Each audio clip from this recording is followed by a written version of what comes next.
Welcome to Starcraft2. Fighting Spirit spawning up in the top right-hand position.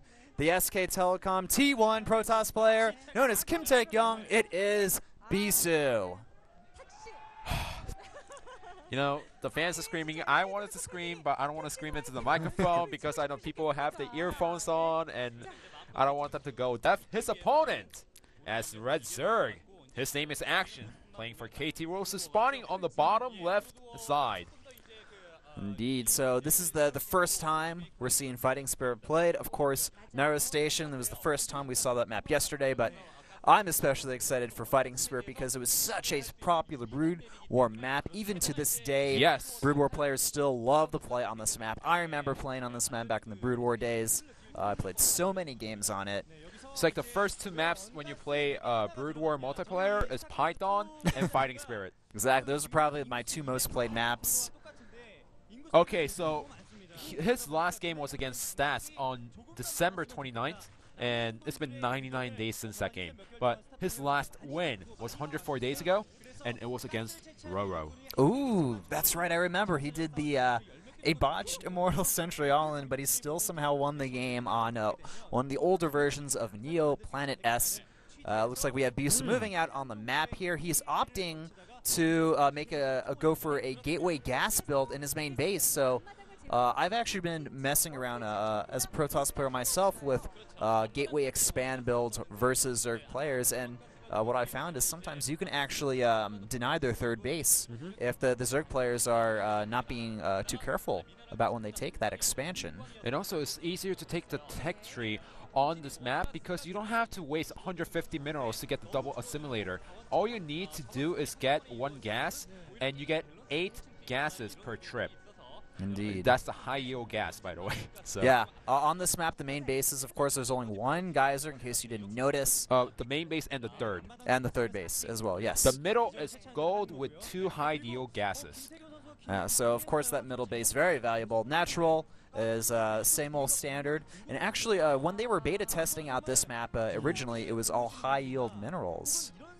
So I'm actually picking this up from the Korean caster, and usually I ignore it, but seems like Bisu might have made a mistake. He might have 2 of the probes in the geyser who actually went in there with the minerals. Seems like he might not have returned the minerals before going in there, which also might show that Bisu, he needs to focus on those little things early in the game to make sure that he doesn't cut too many minerals. Yes, for when you play on ladder, when you play on, like, you know, Diamond Masters level, it doesn't really matter. But when it comes to pro games, those few minerals might make the difference in the end.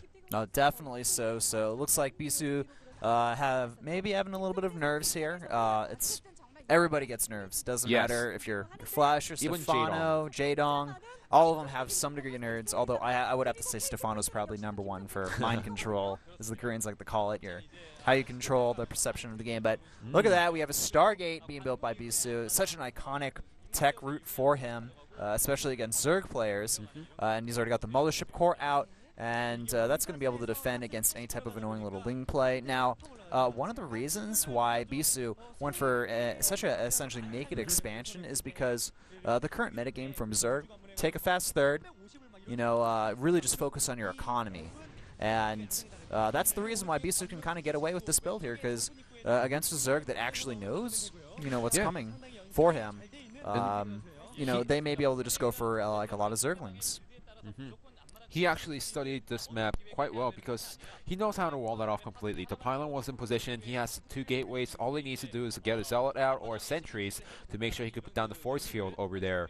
Now, one thing that I was thinking about last night, thinking about this map, is how is the Zerg player going to take the expansion? Back in Brood War, they always went for the different natural unless they wanted to play, 5 hatchery play into later expansions, because it's easier to take the 4 bases if you take a natural at a different location. Now, in this situation, in StarCraft 2, I don't think it's going to be as popular, especially with the high yield gas, but we'll have to see what the Zerg players decide to do in the future. Indeed, that high yield gas definitely something that I think most players will prefer because that's 3 supply essentially freed up to go into more units. And you get to saturate the gas a little bit faster as well, so that's always nice to do. Well, to be quite honest, it does make it harder later on in the game to take an extra expansion if you take this expansion right here. Yeah, that's true. Well, I mean, if you look at the 6 o'clock, though, that's not too far away from That's the not too far. So we'll have to see. It's, of course, a new map. And well, it's working out perfectly because they spawn diagonally. Okay, yeah, I guess so. All right, so we have a little bit of Phoenix harassment coming in from Bisu here, just sniping off a few of those units. And look at this, we actually have a timing push from Bisu here. He has a good amount of sentries. Warp Gate just finished up. That's 3 gateways there. And Action, where are his units, man? He's not making anything right now, and he's going to spot this immediately. But I think that this is going to actually put Action in a bit of a panic mode here.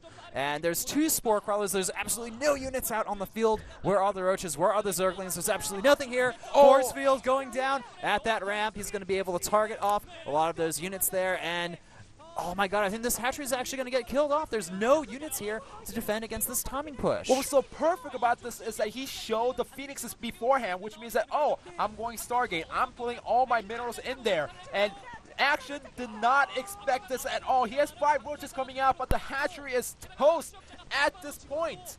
Yeah, there's absolutely nothing here that Action has to defend. He's going to get so far behind from this attack. And I think after Bisu snipes off that expansion, he's just going to go ahead and warp out of there. He doesn't need to stick around, but no, he's going to reinforce more units. He wants to make sure that he has a powerful enough punch to destroy this hatchery. And Action, even a time warp going down on those Roaches so they can't micro against those units. And the Mothership Core actually does get sniped off. And the hatchery, it's so low, 17 health. Bisu, he needs to snipe that off before he gets out of there. Hatchery goes down. The Queen is going to go down as well. Action in a terrible position right now. And Bisu, he has taken a commanding lead here, taking his geysers at the natural, reinforcing with more and more units, but I think it's time for him to leave now. I think his plan was actually to take out this hatchery and then recall with the Mothership Core. With the Mothership Core being sniped, he wasn't able to do so, but he's still dealing a lot of damage. The Stalkers are picking off Roaches one by one. The Cells also doing a lot of damage, and seems like he'll be able to clean up the Roaches, no problem. The Roaches are going to get taken out here as well. More Roaches trying to reinforce. Action knows that if the Roaches there all die, then the Spore Crawlers and those Overlords are going to get taken out. More reinforcements from Bisu. 30 drones, 29 drones for our KT Rollster player, and he is not going to take an expansion anytime soon. Oh my god, calling out the Texian, the god. Bisu God mode. Even Boxer is enjoying the game, also buffing Bisu's confidence because that's something that he lacked throughout round 1, 2, and 3 when he couldn't stack up any wins. And now against Action, he took out the hatchery. He can even go for the ring right now, go back, play a macro game. He could do anything that he wants, and he could still win this game. All right, I think now is time for Bisu to not get overconfident. The Roach speed is almost done. He is going to need units to deal with those Roaches. So we have a Robotics on the way. We have an Immortal coming out. Looks like these units here, they need to go back and defend at home. Action, I think he's moving out across the map. He wants to make sure that he can do some type of damage to Bisu. Yeah. But with the Immortal on the way, with the cannon, +1, the Observer scouting, the Roaches, I think Bisu is going to be completely prepared for this attack. Yeah, this is actually looking worse for Action because now once he tries to pull back, the Stalkers and the Saws from the back are going to trap the main army from running away, and that's going to deal extra Roaches. Bisu can afford to lose some of those Stalkers because he's so far ahead. While Action, he needs to make sure none of those Roaches get taken out, but there you go. 3 Roaches get taken out, and with the Immortal, the attack is not going to work. So here is Action's last attempt. Nidus Swarm. Nidus Swarm. Network. Nidus Network on the way.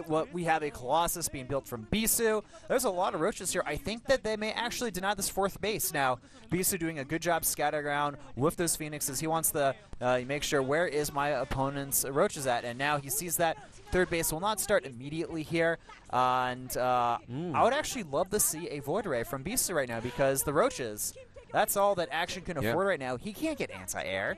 He can't take a third base. He can't really do anything besides this one last-ditch attack. And there it is. Nidus in the main base. Bisu has no idea. This could be the turnaround. Action running his roaches away to that main base there. But I think that bit of a delay in that attack, could that allow Bisu to buy enough time? Now here's the army is out of position, and here comes the roaches inside the main base. All Bisu needs to do is defend this one attack, and really smart going for the Night Swarm first, trying to take it out. But here comes the Mothership Core. Mothership Core doesn't have the energy for the Nexus Cannon. He needs to go ahead and put that down. He's slowly eating away at that Nidus Swarm. But the Roaches, they're moving in here. They're going for the gateways. They haven't actually done too much economic damage here, though. What are they doing? Yeah, he needs to go for the Nexus first and actually cripple Bisu's economy down to one base. That is something Action was not focused on. The Nidus Swarm is down, which means that the Roaches cannot get out until the second one is out. But I think Bisu can clean up before the second worm comes out. The second worm does get taken out. The Roaches, they are getting annihilated by those Immortals. GG! Bisu, after 99 days, comes back to take out another Zerg. To take his first victory in Heart of the Swarm, Boxer approves. Bisu definitely especially happy after that victory. Boxer, of course, very happy as well. That's got to do wonders for Bisu's confidence. And, you know, is this Bisu? Will he be back for Heart of the Swarm? I sure hope so. I think this is the start of a new era for Bisu.